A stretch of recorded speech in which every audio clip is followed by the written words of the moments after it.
Suraj foundation संचलित Navkrishna valley school state board इयत्ता 10वीचा निकाल 100% लागला आहे। शाळेत 90% गुण मिळवत कुमार प्रथमेश गजानन पोद्दार प्रथम क्रमांक पटकावला। कुमार सिद्धांत प्रशांत पवार हा विद्यार्थी 87% गुण मिळवत द्वितीय आला, तर कुमार स्वयं सचिन होकरे हा विद्यार्थी 85.20% गुण मिळवत तृतीय आला आहे। 85% गुण मिळवत कुमार शार्दूल समीर गोरे हा चतुर्थ क्रमांक संपादन केला। शाळेच्या 10 विद्यार्थ्यांना विशेष प्रावीण्य व 11 विद्यार्थी प्रथम श्रेणी मिळवत उल्लेखनीय व उत्कृष्ट 100% निकालाची परंपरा कायम राखली आहे।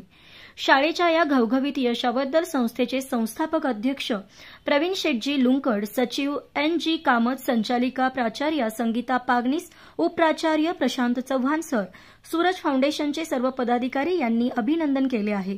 वरील सर्व यशस्वी विद्यार्थ्यांना स्टेट बोर्ड मुख्याध्यापिका सुनीता पाटील तसेच सर्व शिक्षकवृंद यांचे मोलाचे मार्गदर्शन मिळाले आहे।